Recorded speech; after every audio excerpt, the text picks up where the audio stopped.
Знаете ли, че когато ядеме много солени неща, като например вечерно време поръсваме обилно салатата с сол, или ядеме силно солени меса, или прекаляваме с сиренето и кашкавала, всъщност това се отразява, като тялото ни започва да задържа течности. И понякога сутрин сме подути, или ръцете ни, краката ни са подути. И това може много лесно да се промени, когато намалим количеството на сол или на солените продукти, които хапваме.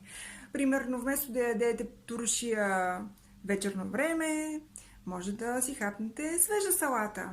Или вместо да правите, примерно, принцесата с много кашкавал, може да си направите филийка с малко извара или с някакво по-леко сирене. И имайте идея, че когато задържаме течности, понякога проблема е много прост и това е солта.